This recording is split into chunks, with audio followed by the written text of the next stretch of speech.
Sí, buenos días. Pues gracias a Dios que estamos aquí otra vez. Vamos a continuar con respecto a lo que comenzamos a ver la semana pasada de la iglesia primitiva. Nos queda un pequeño bloque para entrar en un tema también muy importante que continúa en el capítulo 3. La semana pasada hablábamos de tener todas las cosas en común. ¿Qué significaba esto para los primeros cristianos? ¿Cómo lo llevaban a cabo? Y cuán importante es, yo agrego aquí, mis hermanos, que los pastores sepan manejar esto. Hoy en día, debido a que los pastores, mire, no con ignorancia, a muchos con alevosía y ventaja, abusan de pasajes como este. Ahorita va a ver usted conmigo unas palabras de manera específica que se han convertido en plataforma de un abuso en los últimos años en la iglesia. Cuando hablamos de que tenían todas las cosas en común, de lo que estamos hablando es de unidad espiritual, no de dinero. El tener las cosas en común, las cosas materiales, no debe llevarnos a un enfoque precisamente material. Cuando un pastor comienza a darse cuenta que la iglesia es generosa, que la iglesia es obediente en dádivas, en ofrendas y diezmos, tiene que tener cuidado de no ver a la gente con signo de pesos. Eso es bien peligroso, es muy feo, es muy abusivo. Le roba a cualquier pastor o a cualquier siervo de Dios que intenta ser buen obispo de Dios, le roba la intención que el Espíritu Santo quiere poner en nosotros y que queremos que ponga. ¿Cuántos quieren que la ponga? Que nos guíe, que Él nos redarguya y nos lleve a guiar al pueblo de Dios con respecto a las dádivas de una manera correcta y que nosotros nos dirijamos en una buena administración.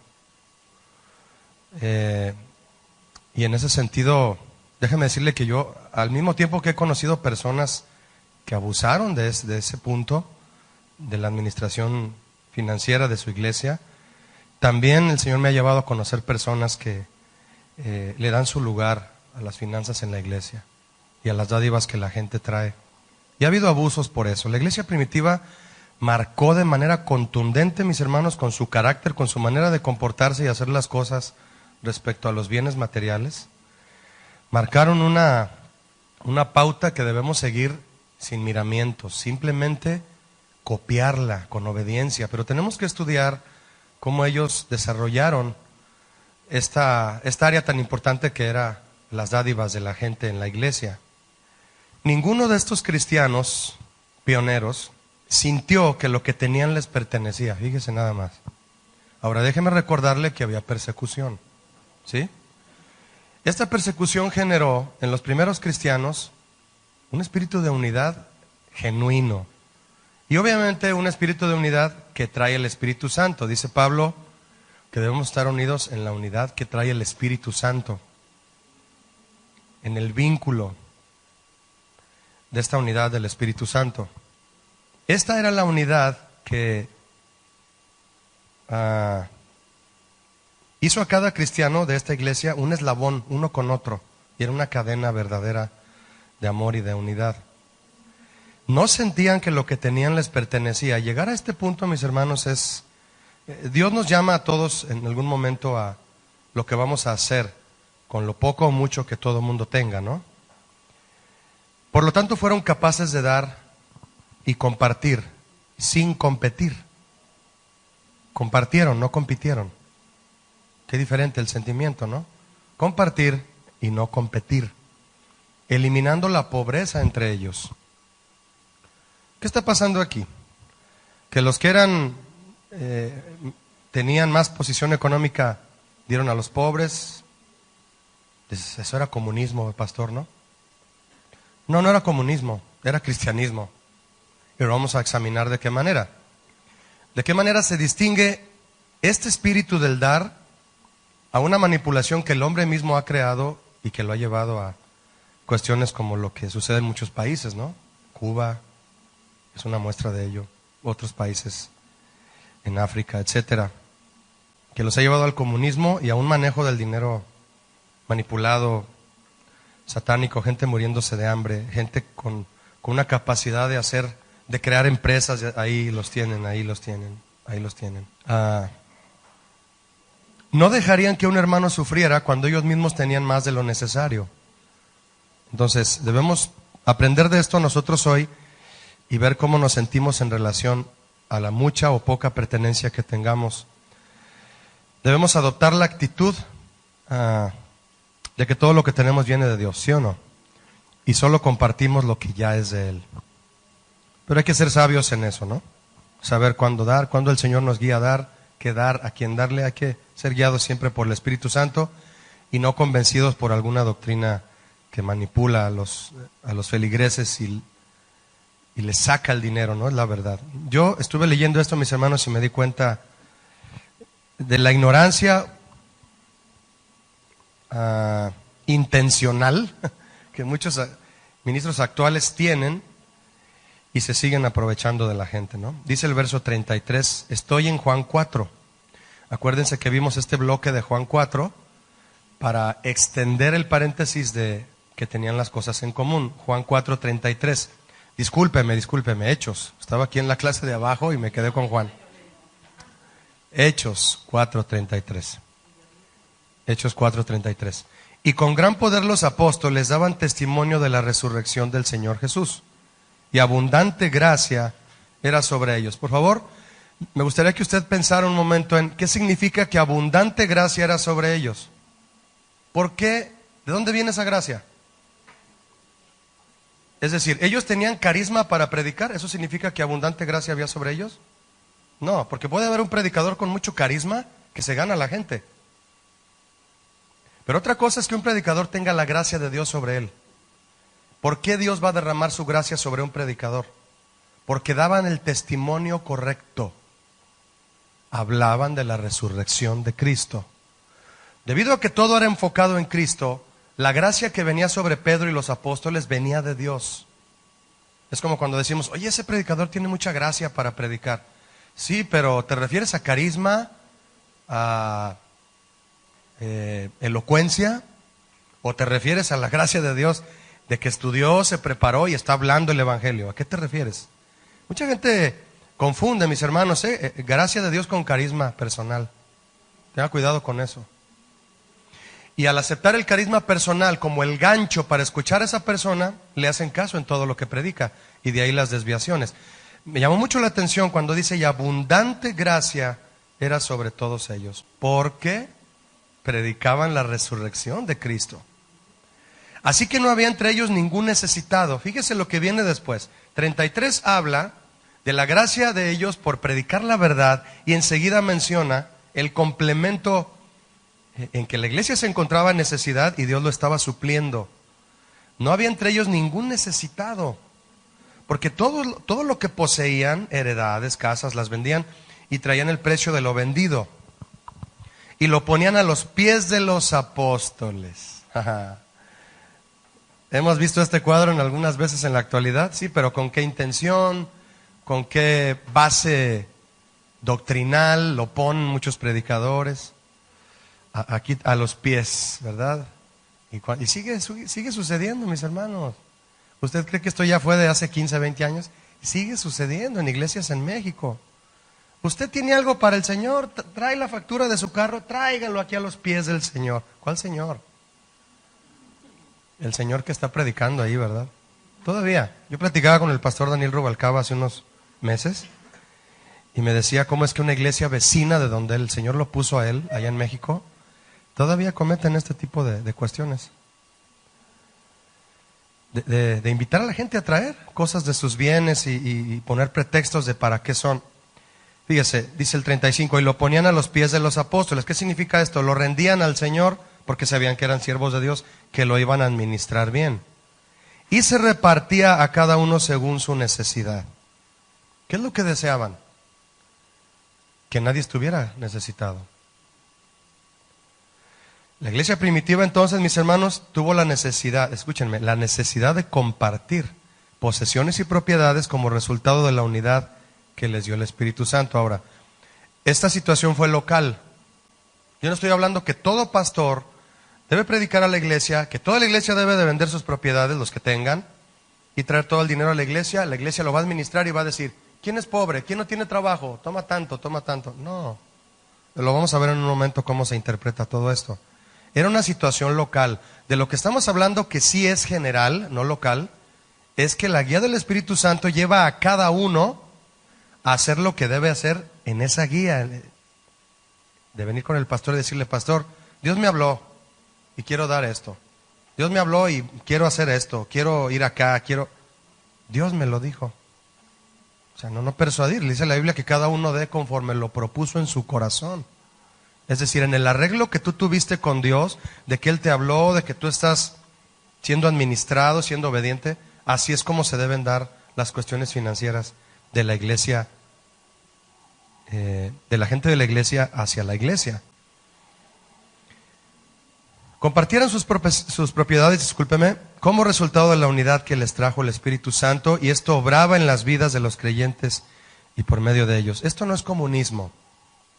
A diferencia del comunismo, si usted puede estudiar en algún momento lo que es el comunismo, es muy diferente. En primer lugar, traer las dádivas a los pies de los apóstoles, escúcheme, fue algo voluntario, por eso no fue comunismo.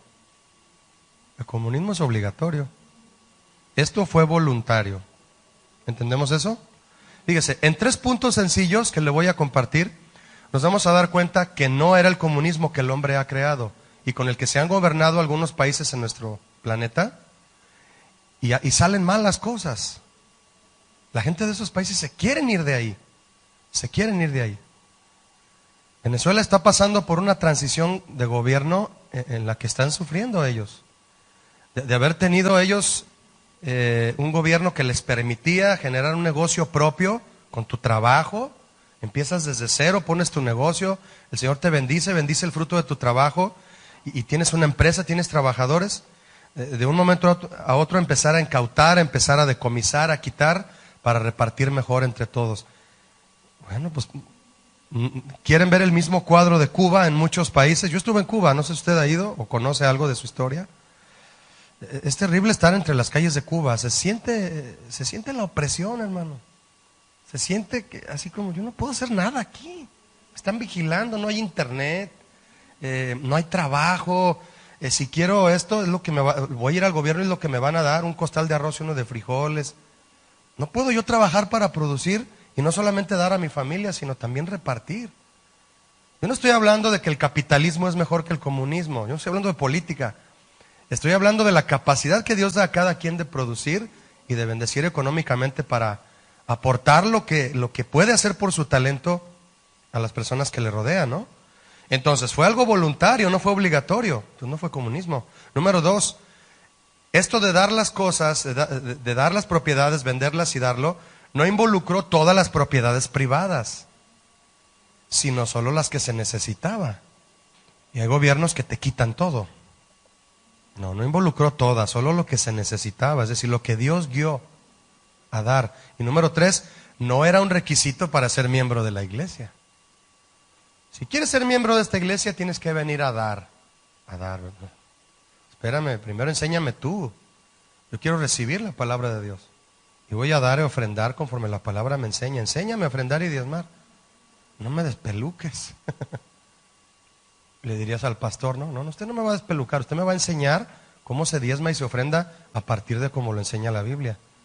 Y yo voy a proponer mi corazón y obedecer a Dios en eso. Y listo.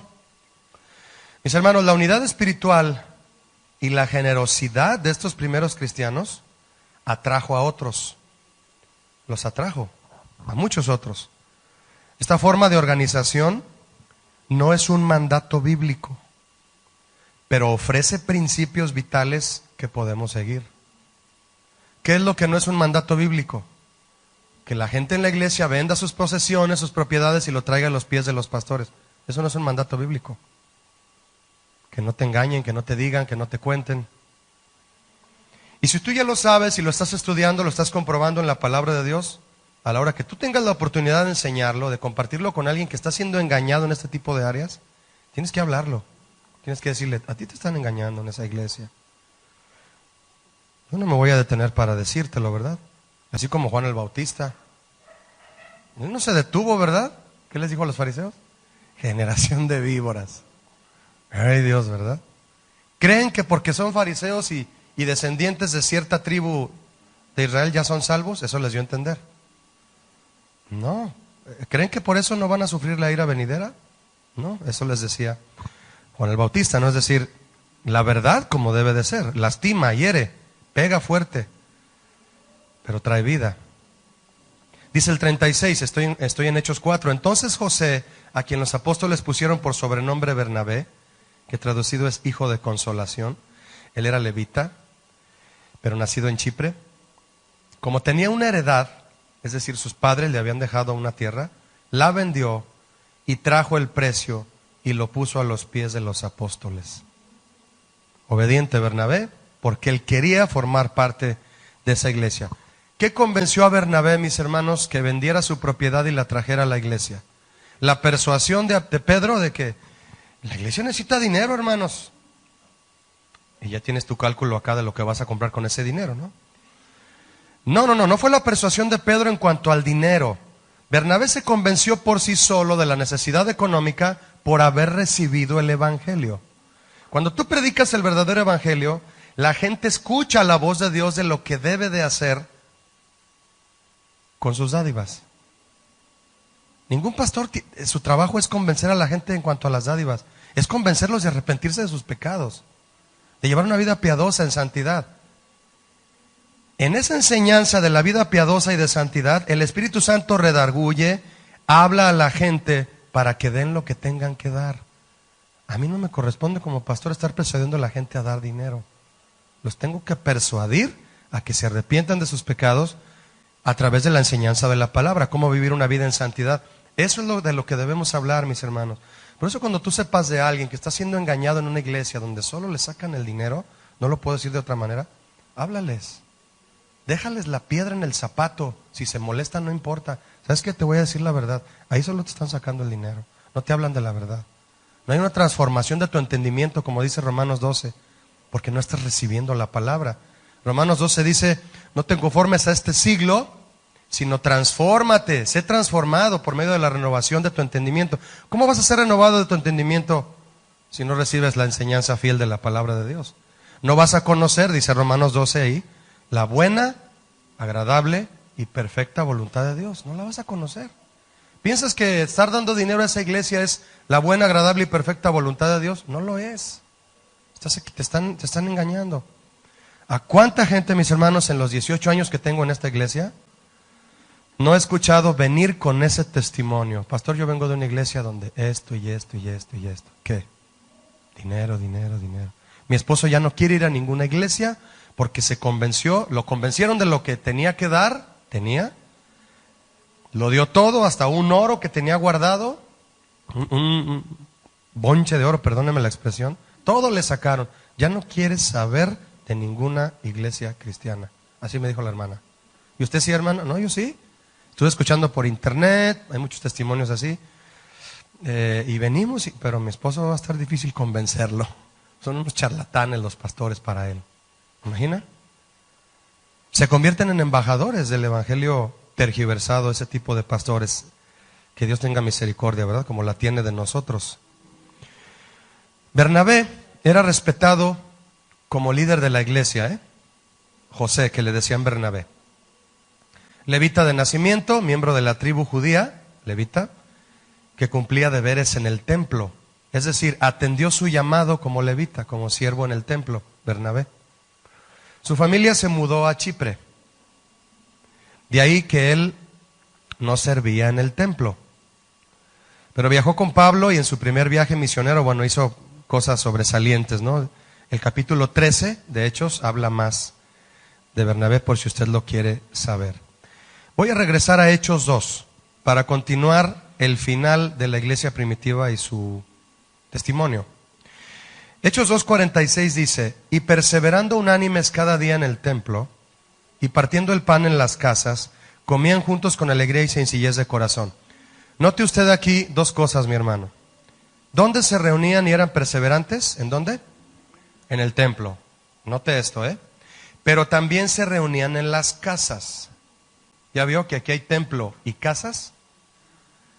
Dos áreas muy diferentes en el que un cristiano continúa su desarrollo como hijo de Dios. En el templo y en las casas. Muy importante. Obviamente en el templo recibían enseñanza de los maestros de la palabra, de los escribas, escribas los cuales se habían convertido a Jesús. Uno de ellos, probablemente ya ejerciendo en el templo, compartía correctamente el Antiguo Testamento, era Nicodemo. Nicodemo fue a quien Jesús le habló en Juan capítulo 3, fue a quien le dijo ese hermoso versículo de Juan 3:16. ¿Qué dice Juan 3:16? ¿Me ayuda? De tal manera, esa palabra, de tal manera amó Dios al mundo, se la dijo Jesús a Nicodemo. Juan 3:16. Se la enseñó para hablarle del nuevo nacimiento. Ahora, se reunían en el templo perseverantes, pero partían el pan en las casas. Hay un concepto erróneo que se acuñó en aquel tiempo, mis hermanos, debemos de aclararlo, muy común acerca de los primeros cristianos, que eran judíos. Y fue que ellos rechazaron la religión judía. Eso es un error. Ellos se seguían reuniendo en los templos, seguían amando la enseñanza del Antiguo Testamento, pero ojo, ya sabían quién era el Mesías. Ya sabían que había muerto por ellos, derramado su sangre y había resucitado. Es decir, eran judíos cristianizados, evangelizados. Pero no por haber sido cristianos, convertidos a Cristo, y todavía no venía el apodo de cristianos que vino en Antioquía. No por haberse convertido a Cristo, dejaron el judaísmo. No. Es decir, para ellos convertirse a Cristo no fue un emocionalismo y no, ya nada, ya el conocimiento queda atrás. El Antiguo Testamento, no queremos volver a saber del Antiguo Testamento. Hay cristianos que se emocionan, ¿verdad? Y nunca se meten al instituto bíblico y piensan que con su sola conversión y con su emoción y con saberse Juan 3:16 y Romanos 3:23, ya pueden evangelizar a todo el mundo. No, el conocimiento es la antesala, mis hermanos, del nuevo nacimiento. Conocer a Dios. Un verdadero nuevo nacimiento no ocurre en un ser humano si no viene al conocimiento profundo de Dios Padre, Hijo y Espíritu Santo. Tiene que conocer. Por lo tanto, ellos no rechazaron el judaísmo, se seguían reuniendo en el templo. Otra cosa es que los corrieron. Esa es otra cosa. Que por empezar a predicar a Cristo y decir que Él era el Mesías, los corrían de la sinagoga. Bueno, yo no dejé el judaísmo, pero me corrieron por predicar a Cristo, ¿verdad? Yo amo mi iglesia, me gusta que mi pastor predique la palabra, pero ha empezado a predicar cosas diciendo que el Espíritu Santo no se mueve en la iglesia, que eso fue del Antiguo Testamento. ¿Cómo voy a quedar callado? No, pastor, discúlpeme, pero para mí el Espíritu Santo es actual, su obra y su poder. Entonces, me gusta como usted predica muchas otras cosas de la Biblia, pero en eso usted está equivocado. Entonces, ellos pudieron haber estado escuchando a los escribas hablar de Moisés, de Elías correctamente, de Isaías, pero cuando llegaban a hablar del Mesías decían, el Mesías no ha venido. Y ellos, ¿cómo que no ha venido? Si hace unos meses que lo mataron en la cruz y resucitó y nos salvó. Entonces, no, ustedes se van de aquí. Esa doctrina es falsa. ¿A cuántos cristianos hoy que aman el verdadero evangelio y buscan una iglesia donde escuchar el verdadero evangelio, los han corrido de otros lugares por hacer preguntas que incomodan al pastor?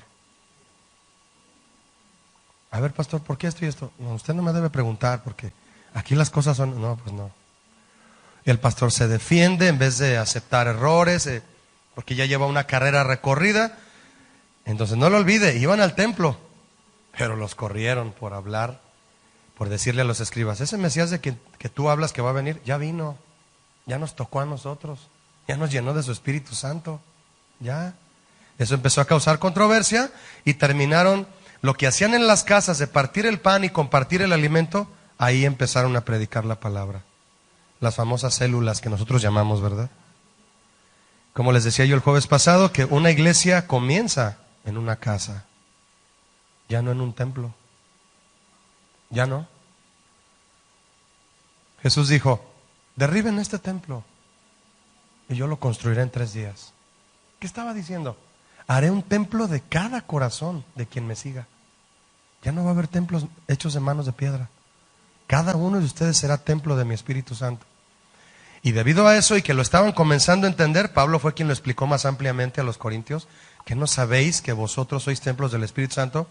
Les hizo entender que nosotros somos quienes contenemos el poder y la gracia de Cristo y de su Espíritu Santo para llevar el Evangelio. Y por lo tanto reunirse en casas era la forma más cálida de empezar a hablar del Evangelio en los hogares. Que te abran la puerta de un hogar y te bienvenido. ¿Qué vamos a hacer? Vamos a hablar de la palabra. Y crecen tanto que tienen que moverse a un lugar donde quepan todos, pero no es un templo. Es un auditorio simplemente. Porque el verdadero templo, ¿quién es? Cada uno de nosotros. Noten ustedes cómo iba evolucionando lo que era un templo y lo que vino a ser el verdadero templo finalmente. Cuando Cristo les dijo eso en Juan capítulo 2, derriben este templo, eso daba a entender. Al final de Juan capítulo 2, si usted gusta leerlo después, es cuando dice, mas él hablaba del templo de su cuerpo. Eso dice en Juan 2. Déjenme decirles el verso exacto para que lo tengan en cuenta. Juan 2, cuando les dice, cuando Jesús purifica el templo, está de los versos 13 al 22. Y Juan 2:21 dice, mas él hablaba del templo de su cuerpo. Cuando le dijeron, en 46 años se construyó este templo y tú en 3 días lo quieres levantar, no entendían. No entendían. Entonces usted puede leer Juan 2, del 13 al 22, y ahí está esa palabra del maestro con respecto a que la iglesia primitiva serían expulsados de las sinagogas y terminarían reuniéndose en sus hogares. Entonces, ellos no aborrecían la religión judía, no, la seguían amando. Pero el mensaje de Jesús y su resurrección causó controversia a quienes solo creían en el Antiguo Testamento y no creían en Jesús, y empezaron a tener roces con los judaizantes y los expulsaron.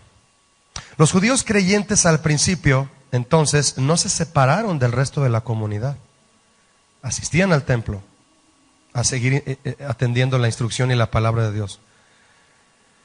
Pero decir que Jesús era el Mesías causó una fricción que los hizo separarse. Pero no eran una secta. Se separaron porque esa era la voluntad de Dios. Otra cosa es separarse por voluntad propia y forman una secta. La palabra secta significa separación por desacuerdo. Entonces los judíos creyentes, mis hermanos, se vieron obligados a reunirse en hogares privados para la comunión, la oración y la enseñanza acerca de Jesús. La historia dice que a finales del primer siglo habían expulsado ya a muchos judíos creyentes de las sinagogas. Vea conmigo Hechos 2:47, la parte final de este testimonio de la iglesia primitiva. Hechos 2:47. Suena así como a un final feliz, ¿verdad? Pero no era un final feliz, era una etapa de verdadera convicción que los llevó a enfrentar fieras en el circo, emperadores tiranos que los mataban, y todo lo que ocurrió en aquel tiempo de la primera iglesia. Alabando a Dios y teniendo favor con todo el pueblo, es la continuación del 46, y el Señor añadía cada día a la iglesia los que habían de ser salvos. Es decir, esto significa que el Señor tenía control de cuántos se acercaban hambrientos a escuchar el Evangelio, pero no significa que se salvaban automáticamente, que el Señor los convertía solo, no, los acercaba para que se les predicara el Evangelio.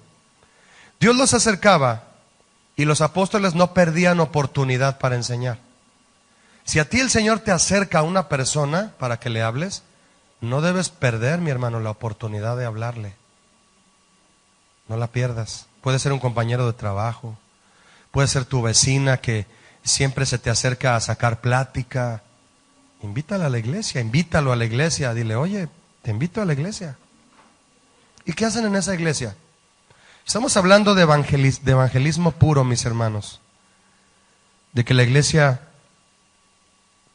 trabaje llevando la palabra de Dios es nuestra obligación. Tenían favor con todo el pueblo. Qué excelente característica, ¿no lo cree? Una comunidad cristiana saludable, creciendo en la sana doctrina, atrae a personas a Cristo. El celo de la iglesia de Jerusalén en cuanto a la adoración y el amor fraternal se contagió, es decir, comenzó una revuelta espiritual buena en el sentido de traer cambio, y tenían favor con todo el pueblo, es decir, todo el pueblo quería escuchar qué estaban haciendo los cristianos. Y esto de que el Señor añadía cada día, pues fue una etapa, mis hermanos, de salvación tremenda, es decir, la iglesia se puso las pilas y por lo tanto el Señor respondió. Ahí está mi respuesta, dice el Señor, ahí está mi salvación, ahí está mi gracia para ser derramada, pero necesito unas pilas. Y el Señor ordenó que esas pilas sea la iglesia, que echan a andar esa gracia de Dios para salvación. Somos la ventana de Dios, de Cristo al mundo, mis hermanos. Una iglesia entonces sana en la sana doctrina, valga la redundancia, y amorosa, crece en cantidad de discípulos. Son salvos, pero hay que discipularlos.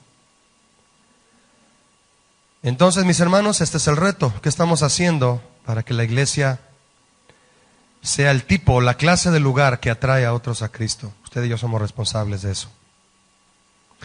Quiero dar una pequeña introducción y continuamos el próximo jueves, me quedan unos minutos nada más, que forma parte realmente de este testimonio de la iglesia primitiva, mis hermanos, en lo que Pedro hizo cuando oraron por el paralítico en el templo de la Hermosa, y lo que hizo enseguida después de que Dios hizo este milagro a través de Pedro y Juan.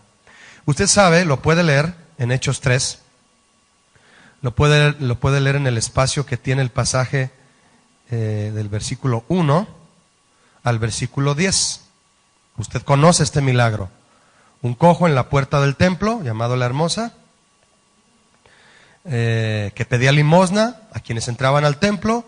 Pasan Juan y Pedro en ese momento, ponen los ojos en el cojo y le dicen, míranos, como diciendo, ¿ya viste quién?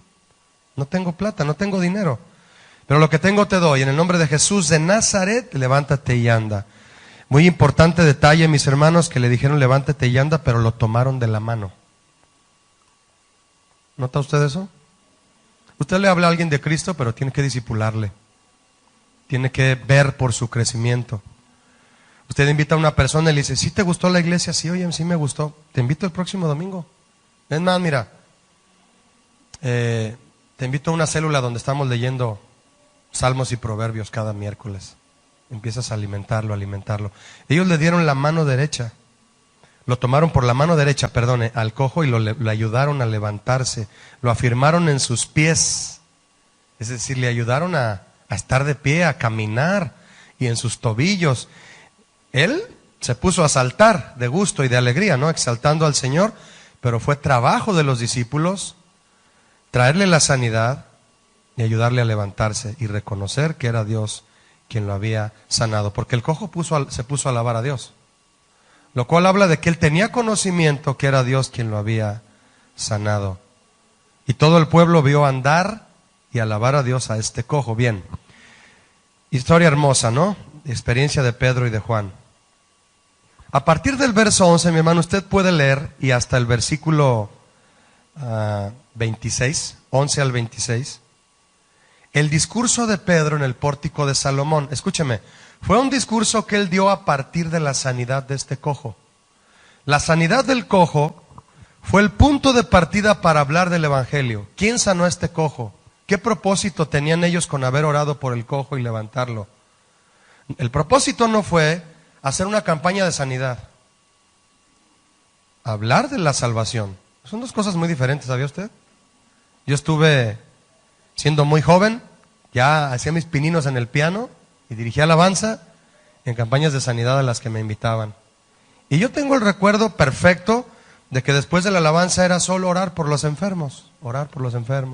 En alguna ocasión hablar del evangelio, invitarlos a aceptar a Cristo, pero era demasiada promoción a los milagros de sanidad y no a la salvación. Triste situación, ¿no? Pedro no hizo una campaña de sanidad. Cuando él sanaba a alguien, que en este caso sanaron a un cojo, lo hacían de manera accidental. cuando Dios les indicaba hacerlo. La sanidad y los milagros no fue lo que promovieron Pedro y Juan en este sentido. Yo le voy a invitar a usted que usted lea, porque nos quedan 3-4 minutos, a que usted lea del versículo 11 al 26 de Hechos 3, le repito, el discurso de Pedro en el pórtico de Salomón, para que usted se dé cuenta el propósito que Pedro llevaba de parte de Dios después de haber sanado al cojo. Vamos a ver un poco nada más. Dice el verso 11 de Hechos 3. Y teniendo asidos a Pedro y a Juan, el cojo que había sido sanado, todo el pueblo atónito concurrió a ellos al pórtico que se llamaba de Salomón. Los tenía asidos, es decir, no se separó de ellos. No aprovecharon la situación para decir, miren, nosotros los sanamos. Lejos de eso ocurrió esto. Note usted que dice, todo el pueblo atónito concurrió a ellos. ¿Qué riesgo puede haber con un pueblo atónito? Manipulación, ¿verdad? Todo el pueblo, yo entiendo que si era todo el pueblo, era porque como todo mundo que pasaba por ahí veían al cojo cada día pedir limosna, convencidos de que no podía caminar porque sus familiares lo llevaban al templo, lo cargaban y lo dejaban, o a algún amigo, yo no sé, 2, 3 amigos que diario iban por él, lo cargaban, eso dice la historia, diario lo llevaban y lo dejaban ahí a hacer lo único que podía hacer, pedir limosna. El pueblo atónito, un pueblo, ¿cómo se lo digo? Sí, necesitado, pero en ese momento como un cheque en blanco para que los apóstoles firmaran lo que quisieran y tomaran lo que quisieran. Así, ¿cuál es esta palabra? Sí, hay otra, déjame, a ver si en 10 minutos se me acabo de acordar. Vulnerable. En peligro de ser engañado.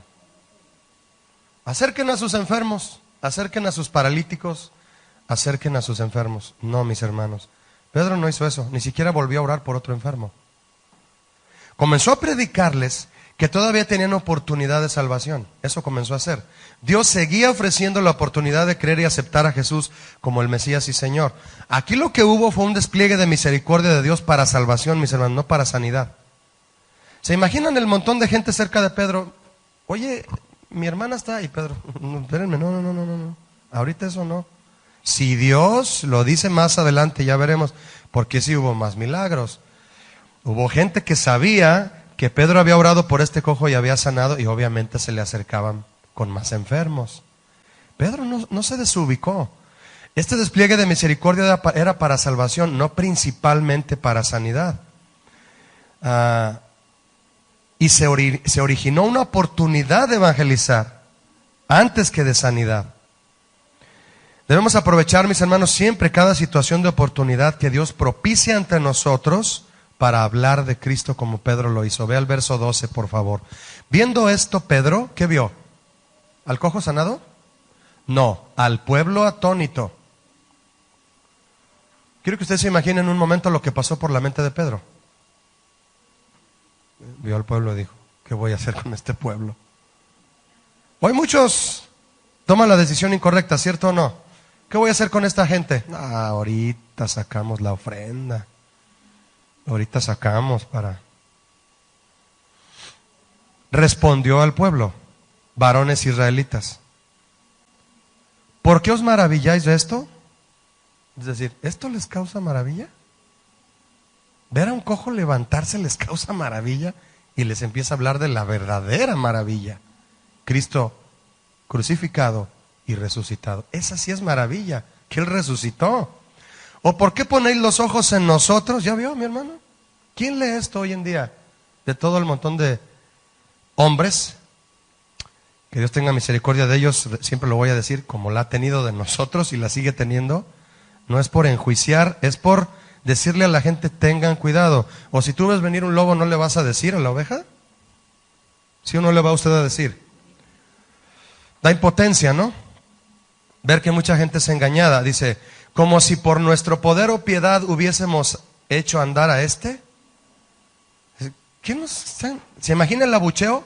Pedro, Pedro, AMLO. No, no es cierto. La gente gritándole, ¿no? Como si él fuera el Mesías de México, ¿no? México somos cada uno, mi hermano. Somos nosotros. No voy a hablarle como político. Y si tenemos a Cristo, más tenemos la oportunidad de hacer algo, ¿no? Si Cristo está en nosotros y nos tiene en este país, nos quiere aquí por algo. Pedro dijo, no estén votando por mí. Pedro para gobernador de Israel, ¿verdad? No. Dice, el Dios de Abraham, de Isaac y de Jacob. Y empezó a dar un discurso, mi hermano, que se puso a estudiar Pedro. Se nota que se puso a estudiar. El Dios de nuestros padres ha glorificado a su Hijo Jesús, a quien vosotros entregasteis y negasteis delante de Pilato, cuando éste había resuelto ponerle en libertad. Usted sabe que Pilato decidió soltar a Jesús, pero la gente le pidió que liberara a Barrabás, ¿cierto o no? Un asesino, eso está en Juan 19. Cuando Pedro dijo, a quien vosotros entregasteis y negasteis, quiso decir exactamente eso. Solo unas semanas antes, mi hermano, había ocurrido semanas antes que se había enjuiciado y se había matado a Jesús en Jerusalén. No era un hecho distante del pasado, acababa de ocurrir. Muchas de esas personas que estaban escuchando a Pedro en ese momento, que oyeron hablarle a él de este evangelio, fueron muchos de ellos quienes gritaron, crucifícale. Entonces Pedro está, ustedes que están aquí, que acabaron de gritar hace unas semanas, crucifícale, me están escuchando decirles lo que les voy. Y empezó a hablar poderosamente de quién era Jesús. Vea conmigo 14. Mas vosotros negasteis al santo y al justo, y pedisteis que se os diese un homicida, y matasteis al autor de la vida, a quien Dios ha resucitado de los muertos, de lo cual nosotros somos testigos. Ser testigos es el hueso del durazno, es el hueso del evangelista, ser un testigo. Lo que lo sostiene, lo que hay dentro de él, que le da vida al evangelista, es que sea un testigo de Cristo crucificado y Cristo resucitado. Así les decía Pablo, las comarcas que visitó, uno de ellos fue los Corintios, vengo a hablarles de Cristo crucificado, porque había otros Cristos que no eran crucificados y se levantaban diciendo, yo soy el Cristo, porque Cristo, acuérdense que era una palabra puesta por los israelitas a quien era el elegido. Cristo significa el ungido. El nombre de Jesús no era el Cristo, era Jesús. Su nombre era Jesús. El apodo, es decir, el sobrenombre fue Jesús el Cristo. Por eso había otros que se decían, yo soy el Cristo. Por eso Pedro, discúlpeme Pablo, me equivoqué, distinguían a Cristo como el Cristo crucificado. ¿No me estás hablando del Cristo crucificado? No es el verdadero. Hablar del Cristo crucificado y que resucitó era el centro de su evangelio, no la sanidad de los enfermos. Nos quedamos hasta ahí, mis hermanos. Usted puede leer hasta el verso 26 para que podamos continuar con un conocimiento previo y lo continuamos entonces. Gracias.